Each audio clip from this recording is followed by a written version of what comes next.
За сайн байцгаана уу Монгол Улсын Австрали подкастын маань 32 дахь дугаарыг эхлүүлж байна.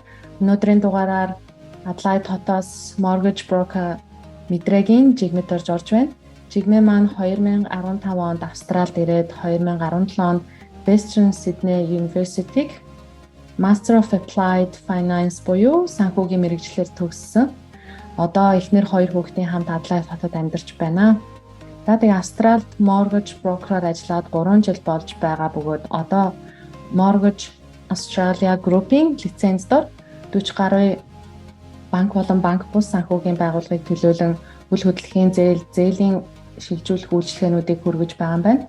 Тэгэхээр өмнөх манай подкастаар 2 ч удаа үйл хөдлөх зуучлалын үйлчилгээ үзүүлдэг хүмүүс ярилцсан байгаа. Харин өнөөдөр бид тэр сонгоод худалдан авах гэж байгаа үйл хөдлөлийн зээлээ хэрхэн авах уу, зээлээ яаж эхлүүлэх үү гэсэн том сэдвээр ярилцах гэж байна. Орон сууц үйл хөдлөхөө сонгох бол нэг асуудал тийм үү. Тэгэхээр хамгийн гол асуудал бол тэр тухайн зээлээ эхлүүлж чадах уу, яаж зээлээ батлуулах уу гэсэн том асуудал гарч ирдэг. Тэгэхээр өнөөдөр бид энэ тухай та бүхэндээ боломжийнхаа хэрээр та бүхэнд хэрэгтэй мэдээлэл хүргэнэ гэж найдаж байна. За тэгээд Жигмэ сайхан өвлжж гэнэ үү? Сайн уу, сайхан өвлжж байна. Сайхан өвлжж гэнэ үү? Сайхан өвлжж гэнэ. Хүүтэн байна, Мельбурнд хүүтэн байна, Адлайд хэр байна? Энд бас хүүтэн байна. Сиднейтэй харьцуулахад бас нэлээ харьцангуй хүүтэн байна шүү. За хоёлаа яриагаа уламжлалт басан асуулт байдгаа. Тэгээ анх Австрали улсыг зорих болсон шалтгаан ямар шугамар ирж байв, за сурах гэж ирсэн гэсэн. Тэгээд ямар шугамар сурах гэж иржээ, одоо тэтгэлгээр үү, хуваараа юу мэдчихлээ. За 2015 онд би өөрөө нэг мастерт англиэр ярьдаг улс оронд мастер зэрэг хамгаална гэсэн зорилго тавьсан байсан.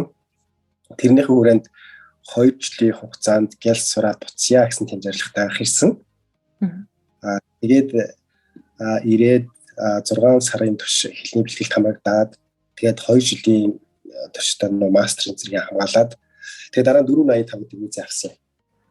Тэгээд энэ хугацаанд ингээд манай гэр бүлийнхэн нэлээд утсан одоо энэ сургууль соёлдоо тасаагаад хүүхдүүд дахиад нэг жоохон байцны гэсэн тийм санал хэлсэн. Тэгээд бид нар нэг жоохон одоо сонгосоор байж байгаа л тийх хөргчлээ. Тийм ээ. Тэгэхээр анх Адлайд хотод биш Сидней хотод ирж байсан те. Тэгэхээр анх сэтгэлээсээ хуваалцаж анх яг Сиднейд буугаад юу төсөөл одоо сэтгэл чинь үлдсэн бэ? За яг хөө Сиднейд ирээд ер нь бүх юм өөр гэдгийг бол мэдчихсэн. Гэхдээ бидний тооцоолж яснаас бүх юм цаг хугацааны хувьд нэлээ одоо хойш байсан гэх юм уу? Одоо бидний хэдлийн бэрхшээлээс шалтгаалаад ч гэх юм уу? Одоо хүссэн ажилдаа шууд орчихдохгүй тий. Тэгээд ихэд дөнгөж ирээд би одоо пиццаны одоо жолоочийн ажил болох гэж байсан. Цаг зарцуулсан. Одоо тэр чинь бүр гойда бас ажил олдохгүй тий. Гойда хөдөлмөрийн дээр бас нэлээ одоо хүмүүстэй байсан ажил олцож жоохон багтаа байсан. Тэгээд би ч өглөө хичээлтэй байдаг болохоор зэрэг ороо хийх ажил баг байхгүй. Тэгээд пиццаны ажиллаараа даах ажиллаа эхэлжсэн. Эхлэлний тамрагч явах хугацаанд. Тэгээд дараа нь болохоор зэрэг мастерт орсон чинь манай сургууль ороо хичээлдэг болоод өглөө нь одоо Australian Post-д ажиллах болсон. Australian Post-д 1 жил орчим ажилласан. Тийм тэгээд яг өмнө нэг бас нэг тиймэрхүү янз бүрийн ажил хийж одоо үзээгүй нэг сайн сураагүй байсан болохоор зэрэг бас нэлээд тийм том челленж болсон миний амьдралд бол тийм бас давах хэрэгтэй даваа тий одоо энэ давааг л давж ижил дараагийнхын зүйлд хүрэх хэрэгтэй байна гэдэг зүйлийг итгэсэн учраас бүх ажлыг хийгээл явсан. Тийм ээ. Тэгээ ер нь зөвхөн Австралид гэлтгүү ер нь бүхэл гадаад орнд ирж сурч ажиллаж байгаа хүмүүс ер нь хийгээгүй ажил гэж байхгүй ядраагүй зүтрээгүй бас тий үзээгүй юм уу бүгд л үзэж байгаа бах тий. Тийм тэгэхээр эхнэр хүүхэд нь яг цуг хамтдаа ирж ирсэн үү? Яг 15 онд ирэхэд бид нэр бүүнд ирсэн. Цугтаа ирсэн. Тийш дээ. Нэг sorry. Австрал ер нь нэг сайхан давуу тал нь сурж байгаа хүмүүс маань шууд гэр бүлээ авчрах хэрэгтэй байдаг нь айгүй том давуу талтай орон гэж боддөө шүү дээ, тийм. Хүүхдэд ээлтэй орчин бүх юм одоо хүнс нь ирүүл те. Тийм. Агаар нь цэвэр ер нь бол яг маш олон давуу тал байгаа л та. За тэгвэл пицца зөөгч байж, за Австралийн шууданд ажиллаж байж, тэгээд сургуулаа төгссөн үү? Ер нь тэрнээс mortgage broker тэрний дараа нэг Uber-т явсан бас одоо нэг тийм жолооч таксины жолооч гэсэгтэй. Тэр нэлээ хугацаанд явсан бас. За тэгвэл анх яагаад энэ mortgage broker мэргэжлийг буюу одоо энэ те санхүүгийн мэргэжлийг сонгож суралцсан энэ салбарт орох болсон ер нь шалтгаан нь юу вэ?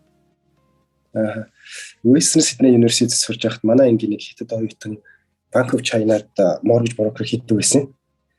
Тэгээд залуу надад ер нь байнга л mortgage broker-ийн тухай яриад гэсэн байна. Тухайн үед mortgage broker болно гэж ерөөсөө бодоагүй. Би чинь Монголд төрийн банкнд Treasury Department-д ажиллаж байсан.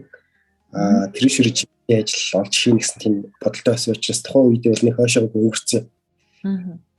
Тэгээд дараа нь ажил хайж явах хэвчээ энэ ажил маань бас нэлээд тийм одоо эрэлттэй ажил байдгийм байна. Тэгээд бас илүү олон асуудлыг шийдэж чадах юм байна гэж үзээд за ер нь бол энэ ажлын тухай нэлээд олон сонсцсон байсан учраас за ер нь одоо Монгол mortgage broker ерөөсөй байхгүй юм байна. Монголчууд маань бас нэлээд ирж байгаа. Тэгээд тэд нар дээрээ төшөглөөд энэ mortgage broker-ийн одоо энэ салбар руу орё гэж шийдээд 2019 онд анх mortgage broker-ийн одоо сургалтанд суугаад одоо сертификат аваад дараа нь дипломын сургалтанд суугаад диплом аваад тэгээд industry одоо гишүүнчлэл гэж байдаг тийм. Тэдгээрийнхэн гишүүнчлэлт нь болоо тэгээд одоо анхныхын компанид орж ирсэн та. Нилээ шат дараатай ер нь Австрал улс чинь их нарийн тэ шат дараатай юм болгоныг тэ бас ингээд easy тэгж амархан бүтэхгүй бас тэр чинь бас mortgage broker яг licensed буюу бүртгэлтэй broker болно гэдэг чинь аюу том зүйлүүдийг бас хийсэн байх ёстой тэ дамжсан байх ёстой гэдэг тийм үү? Тий. Тэгэхээр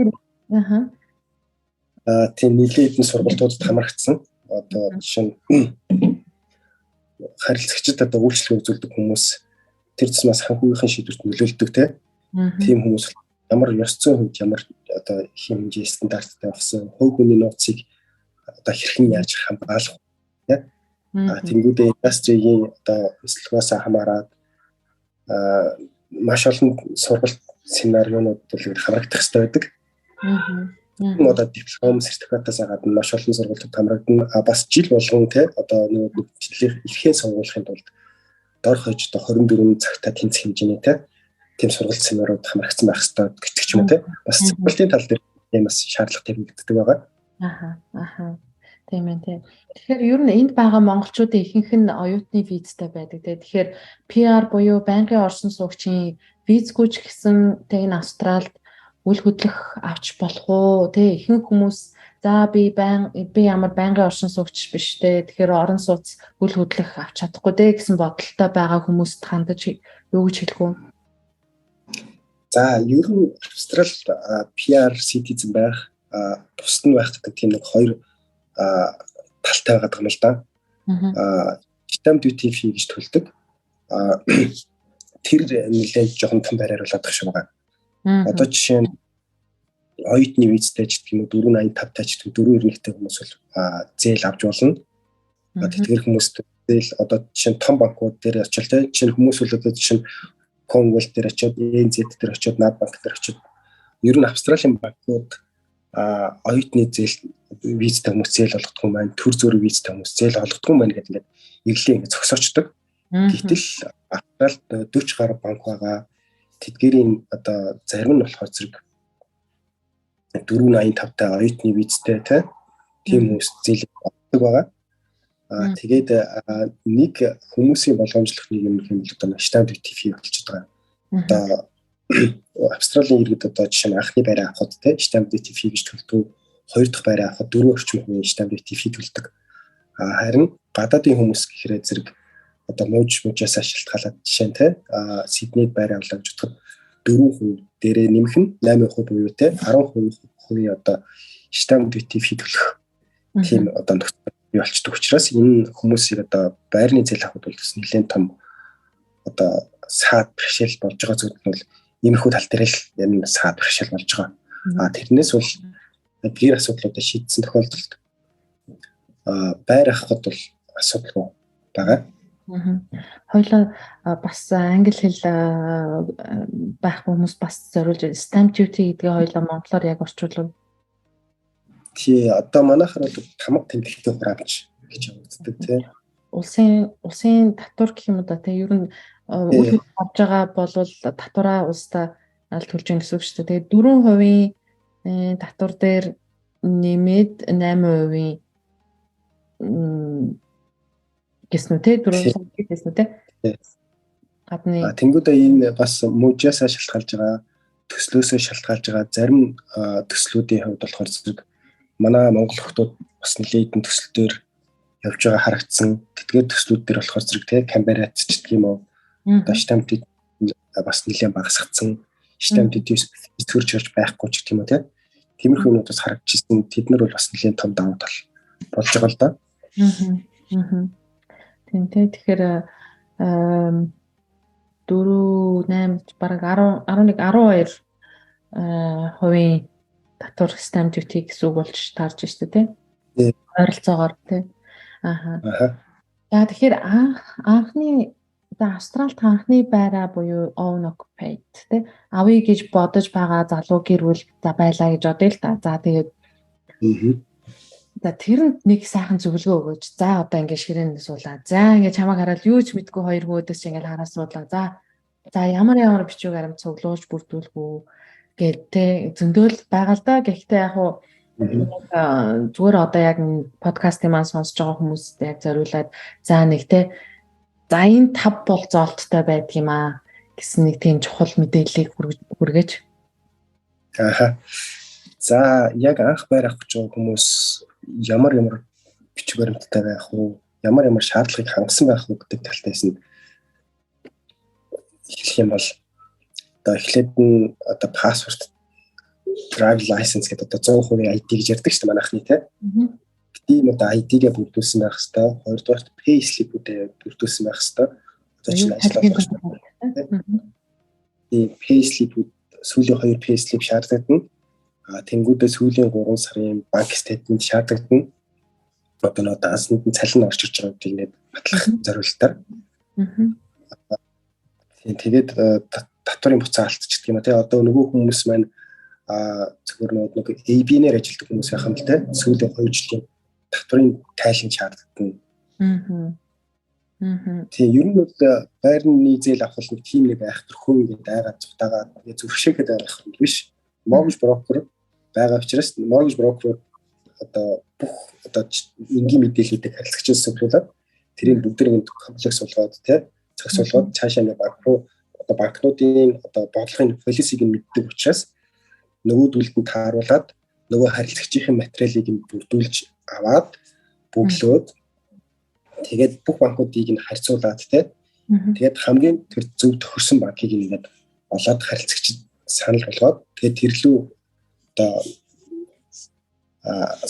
сабмит хийснээр одоо тухайн зээл нь одоо батлагдах магадлал өндөртэй байдаг. Хүмүүс юун дээр анхаарах хэрэгтэй гэх юм бол одоо зээлийн карт, кредит картууд байна уу, тэднийхээ хугацааг нь хэтрүүлж гэнэ үү? Зарим нөгөө банкуд дээр overdraft гэдэг байдаг шүү дээ. Зарим банкудад одоо чинь дансныхан үйлдвэрлэдэг хүмүүс нэг илүү одоо ашиглаад хасруу оруулцдаг ч гэдэг юм уу те. Тиймэрхүү зүйлүүд банк нэлээд тийм одоо шууд одоо тиймэрхүү зүйл ахна шууд банк шууд татгалцчихдаг. Дебит history бас сайн байх хэвээр ямар нэгэн зүйлийг мартаж болохгүй утасныхын төлбөрийг ингээд удаагаад гэх юм уу те ингээд тоохгүй орхиж бас болохгүй тэдгээр нь одоо бүгдээрээ кредит historiд нөлөөлдөг учраас кредит historiгээс хамт бол санхүүгийн хувьд тиймэрхүү одоо жижиг сажиг зүйл дээр анхааралтай байх юм бол асуудалгүй. Тэгтээ Австралч юу н айхтар улс шүү дээ. Тэгээд миний энийг мэдхгүй дээ, мэдж барьж авч чадахгүй дээ гэсэн ч гэсэн хамаг бүх мэдээллийг чинь нэг хоног дараа л юу н Австрал бол бүгдийг нь олоод харцдаг байгаа гэж хэлэхэд бол алцбуу те. Тэгэхээр ерөөсөө ямар нэг энэ тэнд өөр төлөөс зээл юу гэдгийг тэр бүгдээ ер нь тогтмол төлөөд сайн томоотой байх хэрэгтэй болж тарж байгаа хгүй яг зээл авахд бол би бол энд Австралид ч одоо 2 байрны зээлд орж исэн 2 байртаа болцсон хүний хувьд бол наадах чинь яг брокероос л ашигласан. Гэхдээ жигмээтэйгээ танилцаг байсан. Тэр яг Австралид явсан л та. Тэгээд яг зүгээр би яг үйлчлүүлэгчийн хувьд хэлэхэд бол үнэхээр яг брокероор явах чинь үнэхээр амар зүйл байгаа хгүй. Яг тухайн брокер яг миний байгаа нөхцөл байдлыг тааруулаад за одоо тэгвэл одоо тэрийгэ бүрдүүлнэ. Миний өмнөөс л одоо яг тухайн банктай харьцаад тухайн зээлийг чинь бүтээж өгөхөд яг тэр хүн миний өмнөөс ажиллаад тэгвэл надаас нэгч төгрөг гараагүй. Тухайн брокер тухайн банкнасаа ямар банктай зээл авсан тэр тухайн банкнасаа хувиа аваад явдаг юм бэ лээ. Тэгээд үнэхээр надад бол айгүй амар л байсан. За тэгэл нэг хэрэгтэй мэдээлэл байвал нэг имэйлээр шалгаад брокероос нэг имэйл ирчихэж байна. За таны тийм бичиг баримт бүрдүүл хэрэгтэй байна. Дахиад нэг additional юм хэрэгтэй байна гэдэг ингээ имэйлээр явуулаад тэгэл хүлээгээл сууж ахтал нэг өдөр баяр хүргэгээл имэйл ирдэг юм байлээ. Зэглэж мөрцсөн шүү. Тийм болохоор яг үйлчлүүлэгчийн хувьд бол яг хүмүүстэй сонсож байгаа хүмүүстэй хэлэхэд бол яг брокер гэдэг хүн бол яг таны өмнөөс яг тэр зээлийг чинь танд бүтээж өгч чадах яг тийм хүмүүс байгаа шүү. Тэ бас тэрнээс тухайн банкн дээр очиод шууд ингээд яхад бол мэдээж тэр чинь хэлний асуудал нэгт 2-т байна. 3-т тэр тухайн брокер чинь зүгээр тань дээр ирээд уулзаад бүр ингээд өөдөөс харж байгаа сайхан яг ингээд нэг өөрийнхөө нэг хамаатан садантаа тайлбарлаж байгаа юм шиг сайхан өөдөөс харж байгаа л яриад тайлбарлал өгдөг. Мэдээж манай жигмээ маань бас тэгдэг байгаа. Тэгэхээр юуны худалдан авахч үйлчлүүлэгчийн хувьд бол яг нэг ийм сэтгэгдлийг ялс дондор нь хавчуулаад хэлчихэ гэж бодлоо. Зүг ярьж гин үү? Тэгэлгүй яг ер нь Австралид үйл хөдлөлөөр худалдаж авч байгаа 10 сүнсний зээл авч байгаа хүмүүсийн 60% нь mortgage broker дамжуулан үйлчлэгийг авдаг гэсэн ийм статистик байдаг. Тэгээд энэ нь болохоор зэрэг бас mortgage broker банкудаас илүү үйлчлэгийг үзүүлж байгаа гэдгээр даваа талтай байт юм л да. Одоо энэ харилцагч 40 банкуд одоо өөрийнх нь нөхцөл байдлыг хэлээд за би эхлээд Commonwealth банктай очиж уулзъя. Хүмүүс тиймэрхүү алдаас гаргадаг л да. Тэнгүүд Commonwealth банк одоо чинь тухайн хүний нөхцөл байдал одоо чинь орон сууц байлаа гэж бодоход те. Тухайн хүний орон сууц дээр одоо чинь Commonwealth банк яг тухайн арай тухайн посткод дээр те бид нар бол одоо 30% урьдчилгаа шаарднаа те. Энэ пост бол 5% урьдчилгаа шаарднаа ч гэх юм те. Гэтэл харилцагч өөрийнхөө 5% урьдчилгааг мэдхгүй банк Commonwealth банк дээр очиод кредит юу өсгөжтэй те. Нөгөөд нь болохоор зэрэг түүл өгсөн мөртлөөсөө уучлаарай та энэ арайд ингээд боломжгүй манай ач гэх юм те. Гэтэл нөгөө яг тэр арай дээр нь Westpac ч юм уу, St. George Bank ч юм уу те асуудалгүй 5% урьдчилгаатаагаар зээлийн өгдөг ч гэх юм уу те. Ийм байдлаар ингээд банкуд бие биенийхэн тэр суул орон зайд нөхөд явчихдаг учраас харилцагчд одоо mortgage broker ялчгүй их олон давуу талуудыг бий болгох чаддаг. Тэгээд дээрэс нь mortgage broker-ууд болохоор зэрэг бас зээлийн хүний тал дээр их том давуу тал явуулдаг. Одоо жишээ нь Commonwealth 4%-тай, нөгөө банк нь 2%-тай ч гэх юм уу те. Зарим ингээд яг түүнээс хамаарат те 339 гэл ингээд маш олон хүнүүд байдаг. Мөн одоо хүний одоо borrowing capacity буюу те зээлч чадвар одоо хэдийн хэмжээний зээл авах чадвартай вэ гэдэг нь бас банк тус бүр их. Одоо чинь ямар төрлийн орлого олдог вэ гэдгээс шалтгаалаад те. Одоо жишээ нь PFN-ээр ажилладаг. Тэгээд одоо яг л одоо стандарт харилцагч байлаа гэж бодоход те нэг банкн дээр очиж за та $500,000 залах боломжтой байна. Нөгөөд банк нь манайхаас $600,000 авах боломжтой. Тэгээд зарим нь 750 ч юм уу те боломжтой байх жишээтэй. Тэгээд тухайн хүн одоо амжиргааныхын зардлыг бас яаж тооцох вэ гэдгээс бас шалтгаална. Одоо чинь зарим investment property-тай гэлээ чи те investment property-ийн зардлыг одоо яаж тооцох вэ? Яаж илүү зээл авах вэ гэдэг ч юм уу те. Иймэрхүү ингээд маш олон хүчин зүйлүүд нөлөөлдөг. Тэгээд ингээд харж байхад бол те одоо Австралийн зах зээл дээр 10 жил 20 жил ингээд ажилласан брокерууд ч гэсэндээ ингээд банкын шинэ банкуудын полисигээс судалж гаргаж ирж те. За аль банк харилцагчийн зээлийг сабмит хийх гэдэг бол банкын апдейт өөрийгөө апдейт хийж явах хэрэгтэй. Тэгжээж хамгийн сайн үйлчлэгийг үзүүлж чаддаг. Нэг харилцагч ирсэн бол тэдгэрийн асуудлыг бол одоо шийдэж өгөн өгтлөө брокерууд бол одоо сэтгэл амар байж чаддгүй хүмүүс л дээр нь бол шийдэж те. За энийг шийдсэн шүү гэдэг тэгээд нэг санаа мардаг байгаа. Тийм тий. Айгүй сэтгэл хангалуун байсан шүү дээ. Би брокерууд айгүй сэтгэлээсээ тэгээд тухайн үйлчлүүлэгчээс нэг ч төгрөг авахгүй ирнэ бүр хэд дахин бид нартэй урьдчилж уулзаал ингээл айгүй бүр өөр юмсыг хандж чанаад бүр айгүй сайхан санагдчихсан л да. Тэгэл эхлээл амар мэдээж үйл хөдлөх аавны гэдэг чинь мэдээж тийм эн чинь тэгээд 30 жилээр яригдчихэж байгаа зээл. Тэгэхээр эн чинь бас хүний баг тэр чигээр амьдралыг баг ярьчихж байгаа байхгүй. Тэгэхээр тэр чинь бас л айцтай ингээл үйл хөдлөх эхлээл ингээл анх ингээл үйл хөдлөх авчих чинь за гэлтэй яандаа гэл яг тийм айцтай байх үед брокер гэдэг хүн өөдөөс харчаад за одоо тэгвэл хүүн багтай одоо чиний хэлдгэр те сая энэ банкны хүүн бол хамаагүй бага байна. Тэгвэл ийшээ энэ банкын тэгээ чамд илүү зээл өгөх юм байна гэд бүх юмыг чиний өмнөөс бүгдийг хийгээд өгч байгаа учраас айгүй ингээл таашраал ингээл за баг болчих юм байна да гэж бичин жилвол юухан байсан ингээл эхлээл тэгэл явж байна.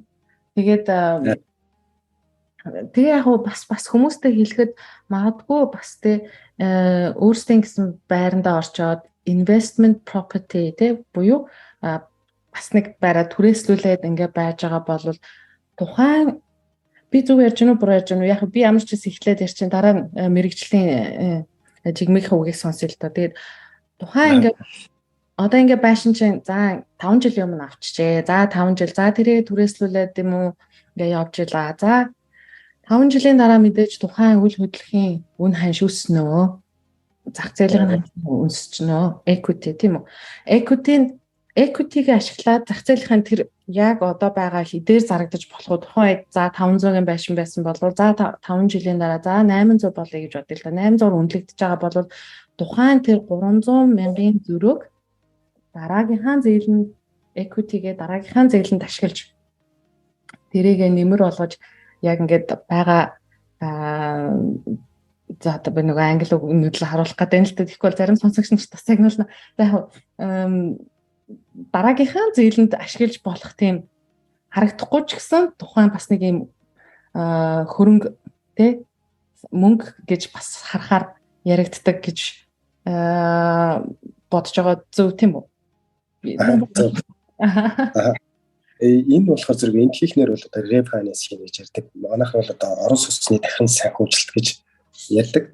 Одоо энэ яадаг процесс вэ гэхээр зэрэг те. За саяны яг жишээнд тайлбарлая. Тухайн хүн $500,000 байрыг авахдаа $400,000 зээл аваад те $100,000 урьдчилгаатай тухайн байрыг авчлаа. Тэгсэн чинь нөгөө байрны хүн нөхцөл $800,000 өчтөө гэж үтэй. Тэгтэл нөгөө хүний одоо equity буюу те одоо тухайн хүний одоо эзэмших боломжтой гаргаж авах боломжтой хөрөнгө гэх юм бол те одоо нөгөө $800,000-ийн одоо 80% тэнцэх хэмжээний буюу те $640,000 одоо зээлтэй боломжтой. Тэгэхээр ч одоо хуучин нөгөө $400,000-ийн зээлээс одоо төлсөөр байж байгаад нэг 380 болцсон байлаа гэж бодоход те 640-аас 380 гэдэг те тиймэрхүү одоо $260,000-ийн одоо equity шууд релиз хийгээд авчиж болно. Тэгээд тэр релиз хийсэн одоо юугаараа суллаж авсан тэр одоо илүүдэл хөрөнгөөрөө дараагийнхан байрны урьдчилгаа болгож ашиглах байдлаар ашиглаж болно. Бас хүмүүс одоо байрны зээлээ авсан байж байхдаа машины зээл аваад, кредит карт аваад тэгээд тухайн үед янз бүрийн ингээд санхүүгийн нэлээд шийдвэр гаргацсан байх бас тохиолдол байдаг. Тэгэнгүүт зарим хүмүүсийн хувьд бол олон кредит карттай бүгдийг нэгэн зэрэг төлж авах тийм төлөхөд жоохон хүндрэлтэй болцсон бас үе таардаг л та. Энэ үед одоо debt consolidation буюу одоо нөгөө бүх зээлүүдээ нэгтгэхэд орон сууцныхын зээлийн тэр хамгийн бага хөрөнгөийг шилжүүлчих болно гэсэн үг л та. Тийм тэгэхээр зэрэг одоо тэр refinance буюу орон сүнсийг дахин санхүүжил хийснээр одоо санхүүгийн хувьд одоо жишээ нь тэр орлон зээлийг нэгтгэхэд нэг зээлтэй болчих болох нь. Дахиад хөрөнгө оруулалт хийж боломжтой болох нь. Тэгээд бас нөгөө талаас хүмүүс илүү төлсөн төлөлтийг те одоо банкны redraw гэдэг үйлчилгээ байдаг байхгүй юу? Одоо илүү төлсөн мөнгөө буцаахад авах боломжтой тийм үйлчилгээ байдаг. Тэгэхээр redraw үйлчилгээтэй байснараа одоо жишээ нь $400,000 зээл авсан байлаа. Би ингээд орон сууцны зээлийн хуурийн дагуу төлсөн би нэг төлөө өгдөг. Зарим хүмүүс илүү төлөлтийг явуулдаг байхгүй юу? Одоо чинь сар болгон $2,000 зээл төлөх хэрэгтэй байсан чинь хүмүүс одоо 2,500 ч гэх юм уу те. Тэгээд нэлээдэн жилийн явуулдаг. Тэгэх юм бол одоо redraw хийсэн тэр redraw хийгээд одоо нэг минутын дотор redraw хийгээд тэр илүү төлсөн төлөлтөрөө одоо гинтийн одоо шаардлага гарсан бол ингээд төлөө. Тэрийг төлөх тийм боломжтой болно. Мөн offset гэдэг бас нэг хэрэгсэл үүдэг. Offset буюу offset данс гэж байдаг. Тэр нь яадаг өчтөд данс гэхээр манайд байдаг учраас би монгол хэллэгийг мэддэг уучлаарай. Тэр offset данс-ийг сонгосноор ямар давуу талтай болдог вэ гэхээр зэрэг одоо чинь орон сууцны зээл байж байна. Тэнгүүд хүмүүс ч одоо цалин тэр offset данс руу орж ирж болно. Эсвэл нөө бизнесийн төр орлого нэгэд орлогоо орж чаддаг дансаар тэр offset данстай холбогдож болдог. Хүмүүс нэг зүйлийг мэддэг. Орон сууцны зээлийн хүү яаж тооцогддог вэ гэхээр зэрэг өдөр болгоны одоо хүний тооцол тэр тооцож одоо жишээ нь хүн $400,000 зээлтэй $100,000 одоо offset данстай одоо жишээ нэг хонолчлаа гэж бодоход те тухайн өдрийн хүн одоо $300,000 дээр цэвэрлж тухайн өдрийн хүн тооцогдож явдаг. Тэгэхээр зэрэг offset дансны бас давуу тал нь бас юм давуу талтай. Хүмүүс одоо хэрэглэхгүй хадгаламж ч гэх юм уу те. Одоо чинь 3% үүтэй одоо орон сууцны зээлтэй байлгаж бодоход би өөрөх мөнгийг зүгээр л offset данстай хийснээрээ би нэг зээлийн төлтөөс нөгөө мөнгө хэмнэж чадчихжээ. Буюу одоо би нөгөө төлөвчдөө бол 3% хүүтэй хадгаламжийг шууд хийчихэж байна л гэсэн утгатай нөгөө талаасаа. Тийм дээрэс нь бас offset account-а бас өдөр тутмынхаа тий emergency яаралтай үед бол тэндээс мөнгө гаргах бас хэрэгтэй байдаг тийм үү? Тийм. Боломжтой байдаг тий. Яг бүр тас. Яг л өдрийн тий харилцагтай ашигла гэсэн үг тийм. Тийм тий. За урдчлага ер нь хэдэн хувьтай байвал хүмүүс маань зээл эхлүүлэх боломжтой вэ? Тэгээд яг хөө түрүүн stamp duty буюу тий улсын татварын талаар бас ярьсан. Гэхдээ татвараасаа гадна за тухайн хоёлоо 400,000 гэж ярьж байгаа тий ер нь нэг тийм property за 400,000-ын property авъя гэхэд ер нь хэдэн хувийн урдчлага байж ээж тухайн зээл эхлэх боломжтой гэдэг юм бэ stamp duty-гээс гадна. За энэ бас банкудаас шалтгаална. Одоо жишээ нь PR-тай ч гэх юм уу 491 ч гэх юм уу те. За хоёулаа зүгээр энэ удаа 491 гэдэг визийг онцолж төр зүрийн виз ажиллах хэрэгтэй виз. Одоо жишээ нь энэ визэн дээр бол 10% урьдчилгаатай байхад бол их банкуд зээл болгодог. 10%. Нэлээд олон банкуд зээл болгоно. PR citizen-уудын хувьд бол нэг 5% урьдчилгаатай. Дээрс нь мэдээ lenders одоо жишээ нь 20% урьдчилгаатаас бага урьдчилгаатай байгаа тохиолдолд бол lenders mortgage insurance гэж төлдөг. Энэ ямар очтой тэр зэрэг insurance компаниуд тухайн хүн одоо бага урьдчилгаат төлснөөрөө тухайн зээлийг эрсдэлтэй гэж үзээд ямар нэгэн хөдөлгөөний газраар гээд insurance хийлгээд тухайн хүн зээлээ төлж чадахгүй болсон тохиолдолд insurance компаниас тэгээ үлдсэн 15% төлөх тийм одоо баталгаа гаргаж өгч яах гэсэн үг байхгүй юу? Тэгэхээр энэ 5% урьдчилгаатай байхад бол зээл авах боломжтой. Энэхийн citizen-уудын хувьд ганц бие ээжүүдийн хувьд 2% урьдчилгаатай байх тийм ажил хийдэг 2% урьдчилгаатай байхад бол бас ганц ээжүүдэд тэмцсэн бас тийм зээлүүд бас байдаг зарим банкуудын хувьд. Тийм тэгэхээр том нөхцөл байдлаас хамаарат одоо урьдчилгаа хийх байх гэдэг тал дээрээс бол янз янз одоо чинь 485 визтэй хүмүүсийн хувьд бол оройж одоо 20% урьдчилгаатай байх хэрэгтэй. Тэ оюутны виз хүмүүсийн хувьд 30% визтэй 30% урьдчилгаатай байх хэрэгтэй.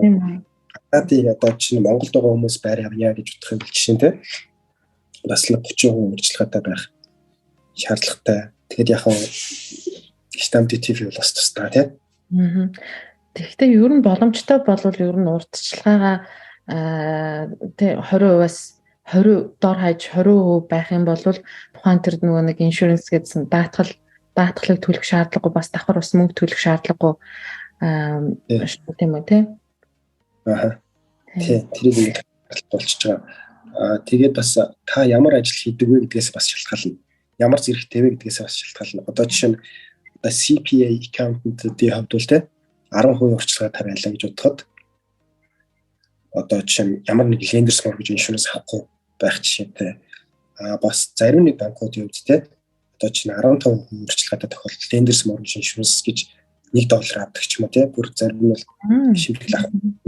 Энэ олон банкуд чинь нэг бие биентэйг өөрсөлдөөд янз бүрийн байдлаар давуу талыг бий болгож буян хатан хэлвэл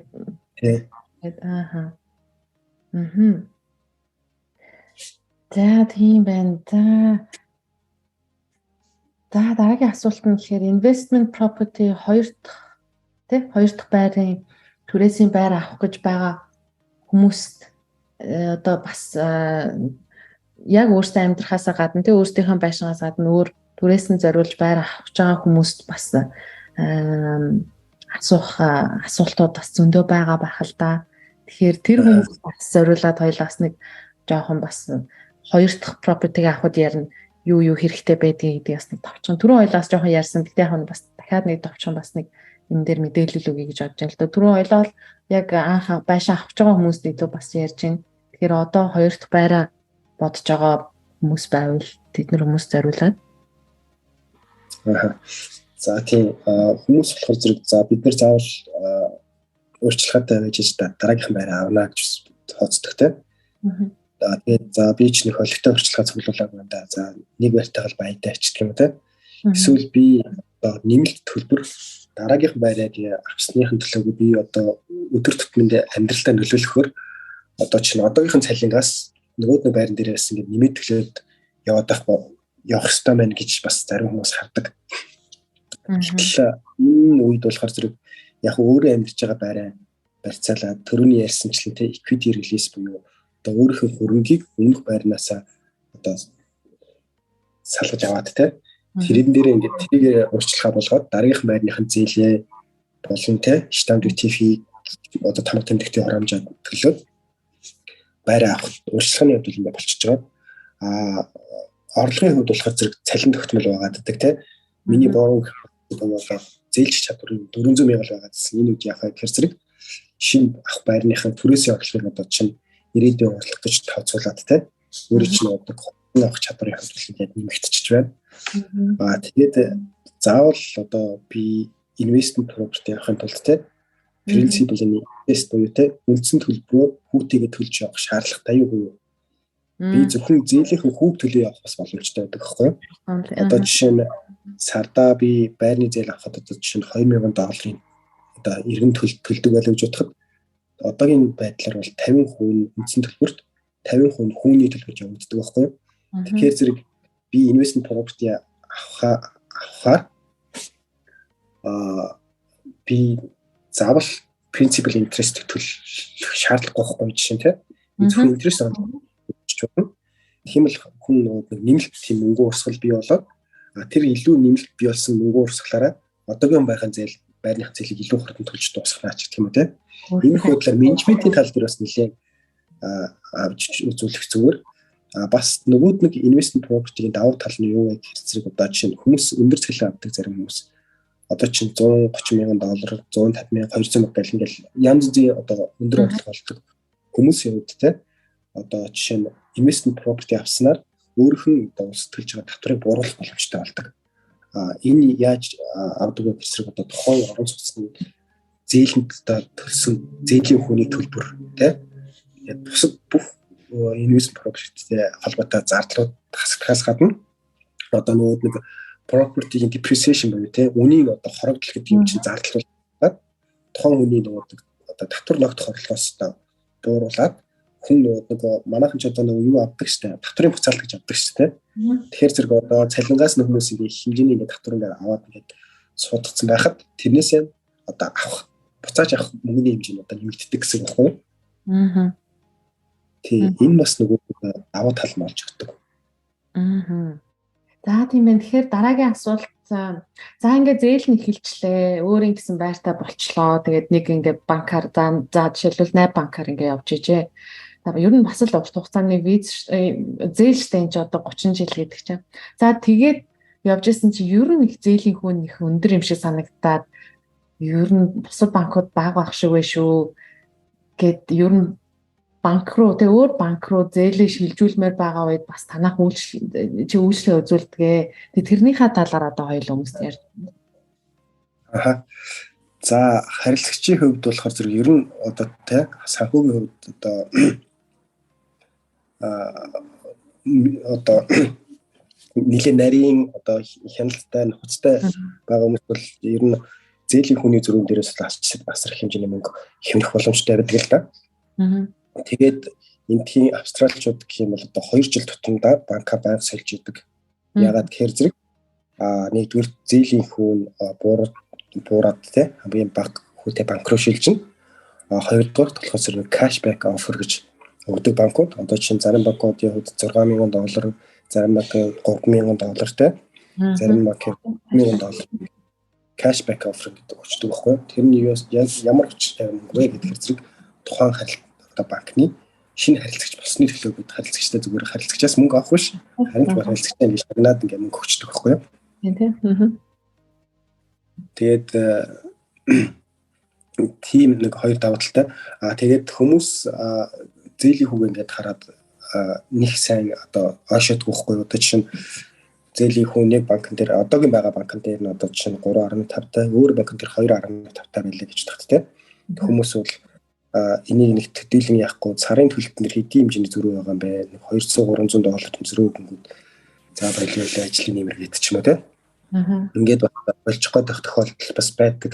Гэтэл энэ чинь өөрөө нэг тэр одоо хэмнэлтээрээ те дараагийнхын зээлийн дээр зүгээр л нэмэл яг одоогийнх шиг төлөө явж ятал чинь нөгөө зээлийн хугацаа чинь те 25 жилийн дараа биш те 30 жилийн дараа биш 20 жилийн дараа болчих тийм юу их байдаг, тооцоол их байдаг. Ягаад гэвэл хүмүүс $200-ийн одоо илүү төлөлт тухайн хүний зээл төлөх тэр хугацааг яаж ажилладаг вэ? Тийм. Тэгэхээр энэ бол айгүй том даваа талтай харилцагч бол банк рефинанс хийхийг одоо эрэлхийлж байх хэрэгтэй.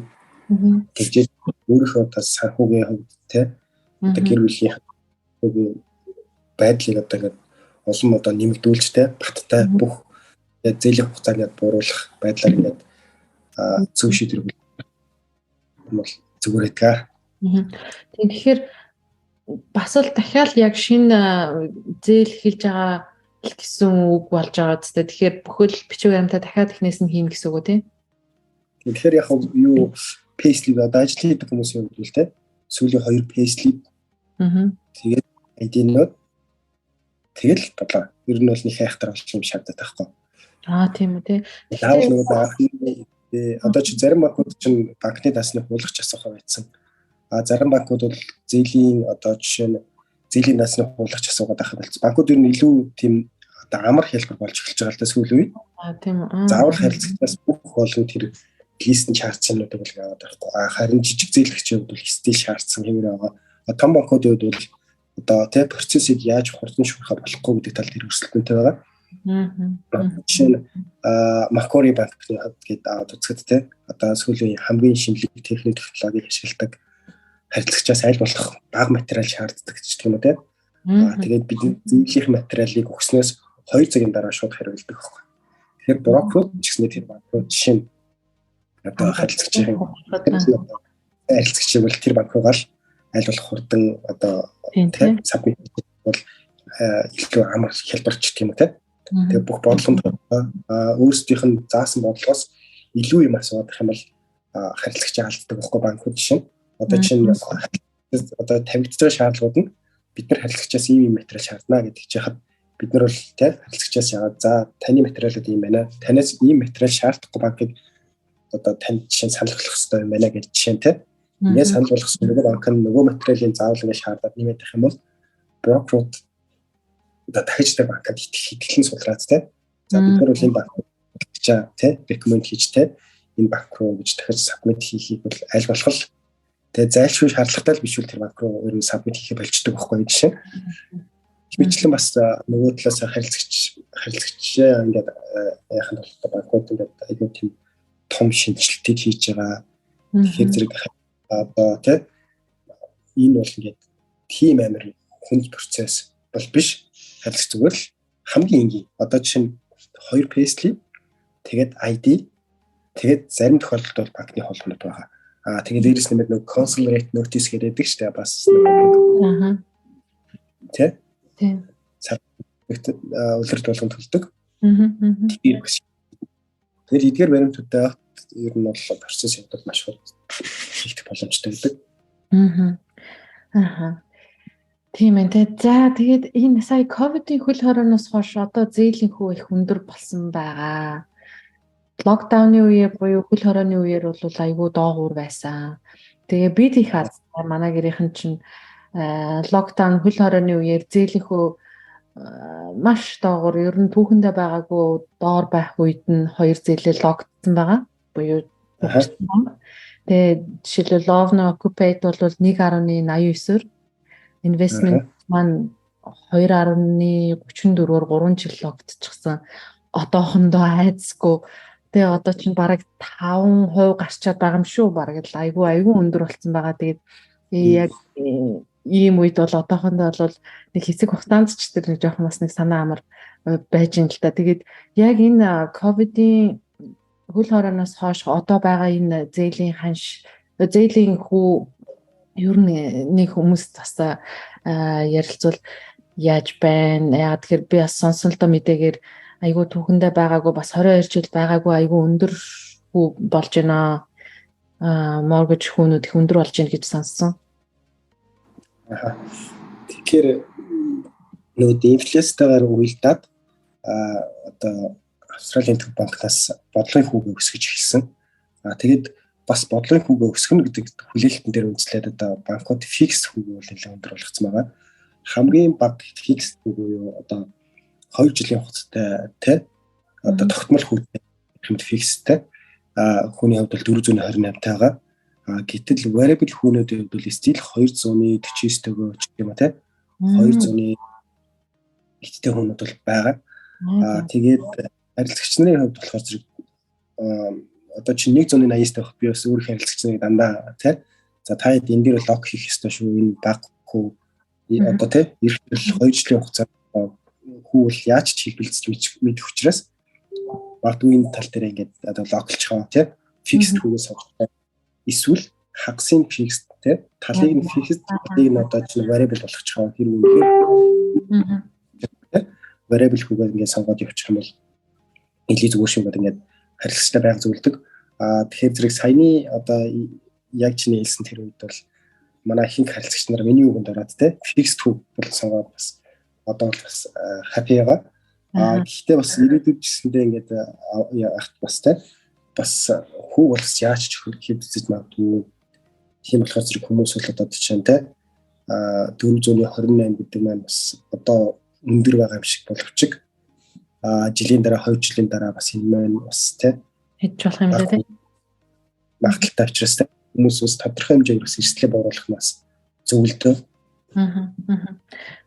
Түрүү Жимээ бас хэлсэнтэй яг тэр хувааж логдох буюу split хийж логдох ажиллах талаар за жишээлбэл тий $500,000 зээл байлаа гэхэд та 350,000 бага хүүгээр тий 3 жил логдоод за 150,000-ын үлдээгээд тэр энгийн зээлтэй буюу variable зээлээр 3 жилийн хугацаанд тэр үлдсэнийг яг тэр байнга тогтмол өөрчлөгдөж идэг тэр зээлийн хүүтэй хэлбэлцдэгтээр нь үлдээгээд тэгээд ингэж төлөөд явах. Бас тэрийг тэр 3 жилийн хугацаанд 150-аа шууд төлөөд ингээд зээл болгож болохоор тий. Яг тэгэж ингэж хийх бас боломжтой байдгийн байлээ. Зөвхөн шууд логдлоо гээл 500,000 юм уу 400,000 тэр чигээр нь ингээд логдол ингэхгүйгээр бас ийм бас боломж байдаг тийм үү? Тэгэхээр зэрэг энэ бас тухайн хүний санхүүгийн байдлаас шалтгаалдаг байхгүй юу? Одоо чинь зарим хүмүүсийн хувьд бол мөнгө ингээ байнга эргэлдэж яадаг, илүү төлөвтэй хийх боломжтой байдаг ч гэх юм уу те. Энэ тохиолдолд болохоор зэрэг нөгөө одоо чинь түрүүний ярьсан retro facility, offset account гэдгийг бол зөвхөн variable dance-тай холбох боломжтой байдаг байхгүй юу? Одоо чинь fixed account-тэй чинь холбоо ихэнх банкуудын хувьд бол холбох боломжгүй байдаг ч гэх юм уу те. Тийм болохоор зэрэг тэр давуу талыг ашиглахын тулд хүмүүс ингээд split хийгээд баг хүүтэй байхад бол ингээд хоёр салгачдаг. Зарим нэг харилцагчийн хувьд болохоор ер нь тухайн харилцагчаас шалтгаалж зарим харилцагчийн хувьд бол би угаасаа л нэмэлт төлбөр төлмөр юм. Би энэс одоо чинь би 2000 хэд зугаас ингээд илүү жоохон гарчих юм бол манай одоо гэр бүлийн санхүүгийн байдлыг нөлөөлчих гээд байна. Тийм учраас бол fixed байвал зүгээр юм шиг байна гэдэг ч юм те. Бас тухайн харилцагчийн тэр илүүд үзэж байгаа байдлаас бас хамаарат те. Локлох бас шийдэгддэг байгаа. Тэгээд 150-ын локлох юм уу, 300-ийн локлох юм уу те. Тэгэл тухайн үнэтэйг ярилцж байгаа бас тухайн үнэтэй бүх те давуу тал, сул талыг хэлж өгч байгаа. За тэгээд нөгөөнийх нь бас санхүүгийн байдлыг сонсож байгаа те. За ер нь танад бол энэ хувилбар нь илүү зүгээр юм байна гэдэг.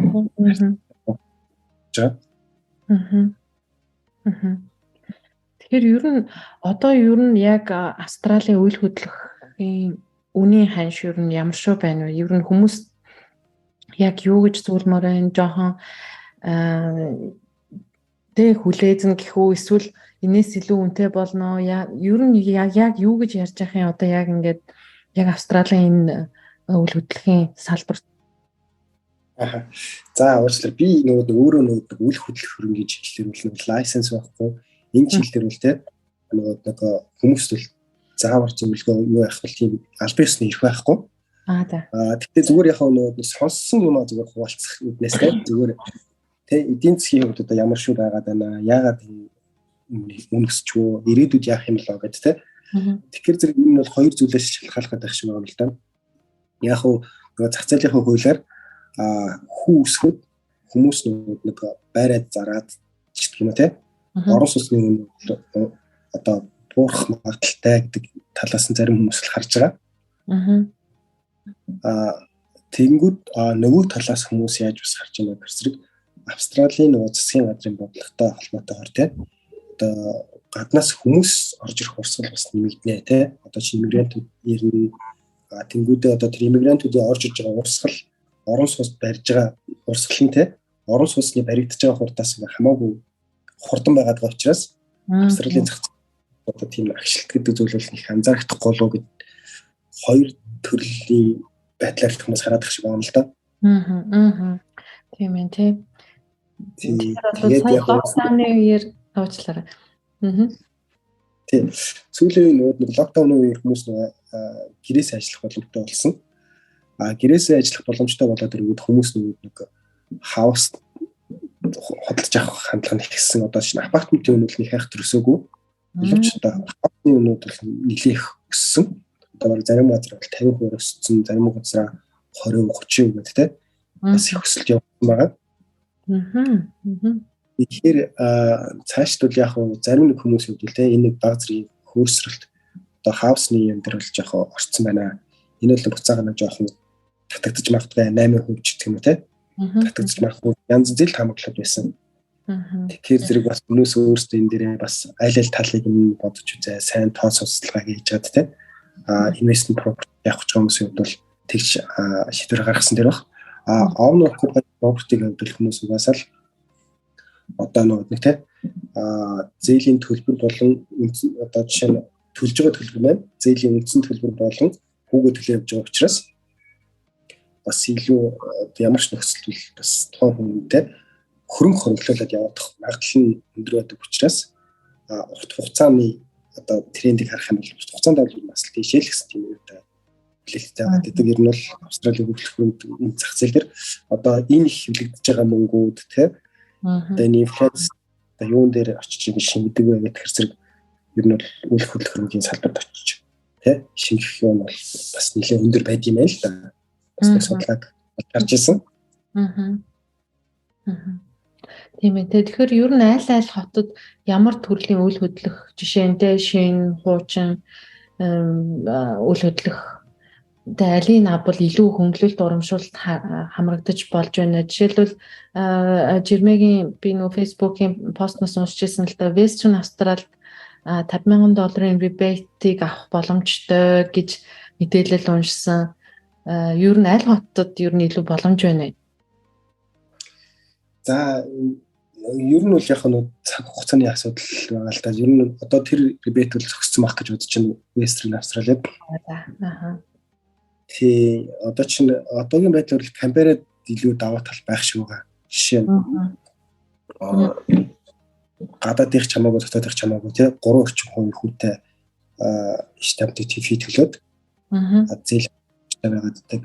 Гэтэл одоо чинь гадаадын иргэн одоо төрөний хэлсэнчлэн тий би өөрийнхөө амьдрах байраа авахын тулд би чинь Сиднейд байр авахын тулд 4% дээр нэмэх нь 8% авч байгаа бол Queensland жишээ нь тий гадаад иргэн манай байр авъя гэхэд те одоо үндс нь суур 4% байхгүй болоод зөвхөн 7% штамп дэвтий төлөвлөгчдөг юм уу те гэтэл нь Адлайд болохоор зэрэг одоо жишээ нь ашиглалтанд орсон байрыг авахд бол энтхийн иргэн чамаагүй PR нь чамаагүй бүгд штамп дэвтий 4% заавал төлөх ёстой байдаг те тэгэхээр зэрэг анхны байраа жишээ нь одоо Адлайд авах гэж байгаа хүний хувьд бол бас за би Адлайд авах уу өөр хотод жишээ нь хөнгөлөлтөө хийлээд аваад дараа нь Адлайд авах уу гэх юм те иймэрхүү байдлаар бас бодож үзэхэд бас штамп дэвтийний зөрүүнүүд бас нөлөөлдөг. Тэрэн дээр бол нэлээ одоо тухайн хот те ямар бодлогыг илүү дэмжиж байна гэдгээс шалтгаалаад бас ямар төсөл илүү дэмжиж байна гэдгийг бол одоо манай үйл хөдлөхөд ажиллаж байгаа хотууд бол нэлээд сайн дэлгэрэнгүй хэлж өгөх хаа гэж бодож байна. Тийм байна. Манаас подкастаар орсон баха үйл хөдлөлийн 2 хүн орсон байгаа. За тэгээд ер нь бид хоёрын бас ярилцах цаг маань дуусах төгсөж байна. Тэгээд өнөөдөр айгүй хэрэгтэй мэдээллүүд ярьсан байх гэж бодож байна. Мэдээж Австралид байгаа монголчууд маань оюутан визтэй хүмүүс маань PR-аа хөөцөлтөө PR аваад ер нь энд сууршия гэж бодож байгаа хүмүүс магадгүй түрүүн бас Жирмэ хэллээ шүү дээ. Монголоос ч бас хүн бас авах. Монгол байгаа хүн хүртэл бас энд property авах боломжтой гэж бас ярьсан. Нэрээ тэрийг хоёлаа гэлс бас нэг подкаст уусгасан. Тэр боломжийг бас харж байгаа хүмүүс байж магадгүй. Тэр хүмүүст бас зориулаад нэг товчхон бас мэдээлэл өгвөл. Тийм тэгэхээр зэрэг яг үндсэн том банкуд, жижиг банкуд ч гэм дунд зэргийн банкуд бол энэ зах зээлийг бол онилог л дээ. Гэтэл одоо нэг жижигхэн одоо хөрөнгө оруулалтын санхүүч гэдэг юм уу те. Тэдгээр хүмүүс бол бас л одоо нэг зах зээлийг одоо чинь те тэдгээрт бол одоо чинь Австралийн иргэдийн зээл олгоё гэдээ өрсөлдөхөд бол тэдгээрт бол бас магадлалыг муутай байдаг. Гэтэл тэдний хувьд болохоор гадаадын иргэдийг бас ингээд онилоод те тэднэрт зориулсан тийм бүтээгдэхүүн үйлчилгээ гаргаад бид нар ийм улс орны иргэдийг зөвшөөрнөч гэх юм те ингээд янз бүрийн шаардлагууд байдаг байхгүй. Гэтэл жишээ нь зарим нэг бүр жижиг зээлдэгч нарын хувьд одоо Монголд одоо ер нь жишээ нь гадаад иргэдийг зөвшөөрдөг газрууд одоо чинь Монгол улс банкуд бас байдгүй. Тэгэнгүүт одоо чинь жижиг юмнууд явуулах бид нар улс орон хамаарахгүйгээр те одоо 30% хурцлагатай байхад тэгээд орлого нь нотолцсон байхад бид нар ийм зээлэх боломжтой гэдэг ингээд өөрсдөө гарч ирэх бид нар бас санал тавьдаг л да байнгын өөрсдийн бүтээгдэхүүн танилцуулгыг бид нар л хийж явуулаад те. Манайх одоо манайхыг тэр нэг 40 юуныхаа одоо банкуудын листэн дээр нэмээч те. Тэгэх юм бол бид нар та нарын тэр одоо шийдэж чадахгүй бус зээлдэгч нарын шийдэж чадахгүй зүйлийг бид нар шийдэж өгч чадсан шүү гэдэг бодлоор ингээд байнгын саналыг явуулаад те. Тэгээд бид нар одоо тэтгэртэй бас хамтарч ажилладаг байгаа. Зөв байна тийм ээ тий. За тэгээд Жирмэдээ сүүлийн асуултыг үлдээ асуугаагүй үлдээсэн асуулт байна уу? Энэ хормыг бас Жирмэдээ үлдээ. За тэгээд Австрали хүмүүс маань бас Монголд сонсож байгаа хүмүүс маань одоо Австралид үйл хөдлөх худалдаж авъя гэх хүмүүс энэ бол бас нэг тийм нэг холын зүйл бас биш шүү те. Өмнө нь болохоор биднийг дөнгөж ирж байгаа үед бол за тэр бол за бид нар зүгээр л түрээсийн байрах холбогд тийм одоо энэ л бүр тэр байтгаа зөв энэ амар хэцүү шүү гэдэг тийм ойлголттой байсан тийм. Гэтэл ингээд энэ салбарт ингээ монгол хүмүүс ажиллаж эхлээд хаанаас байр авах гэдэгт одоо чинь монголчууд хаасаа буу гэдэг тийм нилээ хит одоо гэж байж байна тийм.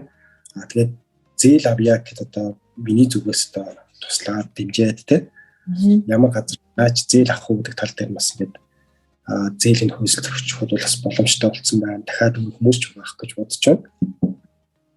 Тэгэхээр зээл авна, хөрөнгө оруулалт хийн гэдэг бол тийм холын зүйл биш шүү. Зүгээр бид нар биеиндээ туслаад тийм нэг зүгт ингээ хандах юм бол бас хамтарч ажиллаж чадах юм бол маш олон боломжууд байдаг юм билээ шүү. Өөр улс орны хүмүүс хамтарч ажилладаг шиг бид нар ч бас тэр шиг хамтарч ташуулж хэлмээр. За баярлалаа. Өнөөдөр подкастт маань цаг зав зарцуулаад орсон Жирмэд маш их баярлалаа. Тэгээд Жирмэгийнхаа мэдээлэл холбогдох утас хаяг бүх деталзыг доор комментэн дээр үлдээх болно. Тэгээд цаашдын амьдралд нь өндрөөс өндөр амжилтыг хүсье. Тэгээд олон монголчуудаа энэ сайхан гал голомтын бадраах орон байрыг авах энэ том journey аялалд нь хөтлж оруулах болтугай гэж өрөөй. Тэгээд гэр бүлд нь бас аз жаргалыг өөрийнхөө гэр бүл төстэйг аз жаргалыг бас хүсье. За баярлалаа. Танаа нэвтрүүлэг хийчихсэндээ бас ингээд тий энэ олон монголчуудад мэдээллийг түгээгээд маш олон хүмүүст хэрэг болдог энэ нэвтрүүлгийг ингээд тий шантрахгүйгээр хийгээд ингээд үдээ хүртэл явсан чинь бас гэдэг шүү. Тэгээд хүмүүст мэдээллийг түгээдэгт их баярлалдаг шүү. Танаа гэр бүлдээ тий аз жаргал сайн хүсье. За баярлалаа. Тэгээд манай сонсогч нараа subscribe хийгээд дэмжиж сонсгоо мартваа гэж бас хэлгэсэн. За тэгээд Адлайд хотоос Жирмэ Мельбурн хотоос цаанаар холбогдлоо. Дараагийн дугаар хүртэл баяртай манайхаа.